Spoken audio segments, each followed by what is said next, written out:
Hello YouTubers, this is Doug, and today I'm here with layout update video number 3 for my O-scale layout. And we have a lot to talk about today, including some changes to the layout, some new items, and a couple life updates. So let's go ahead and get started. Okay, so the first change that I'd like to talk about to my layout is that I've begun to ballast the track. And for ballast, I'm using this chick grit from a company called Scratch and Peck Feeds, and I got this off of Amazon. Now, I was hoping to have the whole layout ballasted by the time that I made this video, but I just ran out of time, so that didn't end up happening. But I do have this corner section here pretty much complete, and I think it gives you a good idea of what the ballast will look like when it's all done. Now, this particular ballast that I'm using is maybe a little bit too big to be considered accurate O-scale size, but really I'm pretty happy with how it looks. And the fact that it's a little bit bigger than scale size ballast gives me a couple of advantages. One of them is that when you're shaping the ballast to fit to the track and give you that nice beveled edge coming off the track, it's a lot easier when it's, this bigger size. And the other advantage that I've found when using this ballast is that I don't have to use a wetting agent when using adhesive with this ballast. And for anyone who doesn't know what I'm talking about there, when you're gluing down ballast, you're often going to use a 50-50 mixture of white glue and water. And if you were to just put that mixture of white glue and water on your ballast, a lot of times it will just beat up and not soak into the ballast. So you have to use a wetting agent, whether that be isopropyl alcohol or dish soap or something like that, to get the glue to soak into your ballast. Now, because this ballast is so big, the glue just soaked in all on its own and I didn't have to use a wetting agent, so that was pretty nice. So I'll go ahead and continue on and finish ballasting the whole layout. The next change that I'd like to talk about isn't really a change to the layout, but more to the train room itself. So for a long time, one of the biggest issues with my train room has been the lighting.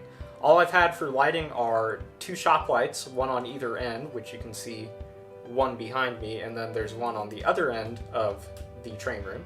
And then I also have had just a normal light fixture in the very middle of the room, which actually, as of this week, that light fixture just died, so I need to figure out what to do with that now. But I also added 2 new shop lights, one on either side of the train room versus either end where my old shop lights are. And you can see this one right here next to me. And these are actually LED shop lights, which, here's the box, I got these at Menards on sale for 20 bucks for the 2 of them, so I think that was a pretty good deal. And I think they've really improved the lighting in the train room. I think there's still a bit more I can do to improve the lighting, but this is a good start for me. Now I'd like to talk about the biggest change that I've made to my layout, which, as you can see in front of me and all around me, is that I've finished the O&30 narrow gauge line. And if you can remember back all the way to layout update video number 1, which was over 5 years ago at this point, I showed you this little Bachmann O&30 narrow gauge train, and it's great to finally be able to run it on my layout now. To build the narrow gauge line, I used Atlas Code 83 HO Flex Track, and as you can see I've also ballasted it, which I used Woodland Scenic's medium ballast. To run the narrow gauge line, I'm using a Bachmann Easy Command DCC system. Now let's talk about new items, and we'll start out with buildings. First is this MTH Rail King general store. And I think this is a really nice building to have for my layout. I think it's going to fit in with the theme pretty well. And it does have a lighted interior, and it also has some pretty cool signs on it. This next building has a little bit of a story behind it. So when I was a kid, sometimes my dad and I would go on vacation to Colorado, and we'd go check out the awesome mountain scenery, and sometimes even ride a train too, whether that be the Durango and Silverton, the Cumbres and Toltec, or the Georgetown Loop. And whenever we'd drive out to Colorado, one of our favorite places to stop was in a little town called Flagler, Colorado, and they had a restaurant called the I-70 Diner, which was an old-fashioned 1950s roadside diner, and it had a really cool aesthetic, pretty good food, and it was just a fun place to stop. And I have a lot of good memories from stopping there, so I figured, why not recreate that on my layout? So I set out to look for a diner, and I think I found the perfect one. And here it is. It's made by KLine, and it's called the Starlight Diner. And as you can see, it's made from a repurposed, streamlined passenger car, which I thought was pretty cool. Now, a couple other things that make this building pretty cool. It has a detailed interior. It, of course, has interior lighting, and it also has a little lighted neon sign inside. But it also has a smoke unit and a soundboard. So, once this gets wired up, you can press a button and it'll play jukebox music. And then it also smokes like a chimney from what I've seen so far with my testing. So I think this will be a really neat accessory to have on my way out. Now I'd like to talk about new trains. So first, let's take a look at these Lionel Santa Fe heavyweight passenger cars. These are full-scale 18-inch passenger cars, and I have 6 of them. I have a 4-pack and then an add-on 2-pack. Now these cars were first introduced in either 2007 or 2008, and the name of the train is the California Limited, which I think Lionel has also produced the Chief and the Scout with these Santa Fe heavyweight passenger cars. Now I got these cars to go with my Lionel Santa Fe 3751, and together they make a very handsome looking train. These cars are really well detailed, they have interior detailing, interior lighting, and they even have figures inside. And they also run really well on the track, so I'm really happy to have these cars. The next item I'd like to talk about is this ABBA set of Pennsylvania Railroad F7s from KLine. Now these were made right towards the end of KLine's existence, so that would be, I believe, 2005 when these were cataloged, and these are full-scale units, and they're equipped with Lionel TMCC and rail sounds, and both of the A units are powered while the B units are non-powered. And originally these were also equipped with KLine's own speed control, but the previous owner decided to change it out to an electric railroad cruise commander, so these things run very smoothly. And they also have smoke units in them, which put out a decent amount of smoke, but really they're just really fun to run and they're beautifully detailed, so I'm really glad to have these engines.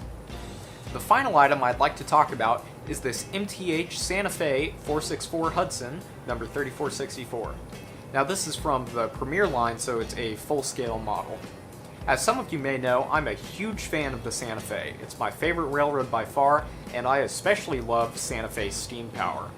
I'm a huge fan of the Santa Fe 3415, which I have many videos of on my channel, and that's a steam engine that runs right here in my home state of Kansas. I also have the Santa Fe 3751 as a part of my collection, and I was looking to add another piece of accurate Santa Fe steam power to my collection.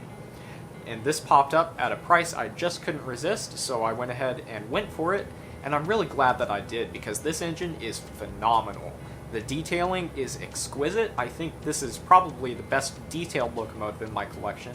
It runs very smoothly, it sounds really good, it smokes really well, so I'm really happy to have it. Now this was from MTH's first release of this particular model, which was in 2006, so it's equipped with Protosound 2.0, but thankfully it is the 3-volt board versus the 5-volt board, so it is the more reliable Protosound 2 board. Now I'd like to talk about the status of a couple of my other trains. And first, let's talk about the Hiawatha, which if you've seen my video, my dad gave me his O-gauge trains, link right up there. This used to be one of his locomotives. And unfortunately, the sound has stopped working in the Hiawatha. It still runs just fine, it just doesn't make any sound. So I'd like to figure out what's going on with that and get that fixed, particularly because I love the sound set in that engine. And the other engine I'd like to talk about is, unfortunately, the 3751. Which if you'd followed the saga of the 3751 since I got it, it didn't run when I got it, and it turned out that the Odyssey motor driver board was bad, so it took almost a year for that board to get replaced by my local repair tech. But once I got that board replaced, it ran great, and as you may have seen in a couple of my previous videos, I had a great few months of running the 3751. But then in January of 2022, it started having similar issues to when I first got it, which it was lurching, and then eventually it just stopped running altogether. So I got it back to my repair tech, and it turned out that the Odyssey DCDS motor driver board died again, which I have no clue what could have caused that. And I'm still waiting to hear back from my repair tech as to what may have caused that and what we're going to do to move forward from here. It's been a few months since I've heard from him, so hopefully I hear from him pretty soon here. So everyone, please leave an F in the chat to pay respects for 3751. Now that we have the bad news out of the way, let's talk about some good news. This May, I graduated from college with my Bachelor of Music in Composition. Now that's very exciting, but even more exciting is that I was accepted to graduate school. And at graduate school, I'll be studying to earn my Master of Music in Composition, and I also have a graduate teaching assistantship position, so I'll be doing some teaching for the university where I'll be studying at. Now because of this, I'm going to be very busy and I won't have a lot of time for trains, but the upside is that the university where I'll be studying is a lot closer to home than the university where I earned my bachelor's degree, so hopefully I can have a little bit of time to work on trains on the weekends. Now, my goal, once I finish my master's degree, is to go on and earn my doctorate so I can become a music professor. And for anyone curious, my main area of focus is jazz studies, both in performance of jazz music and the composition of jazz music. Now to finish things off, let's run some trains.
I hope you enjoyed today's layout update video, and please stay tuned for more updates in the future.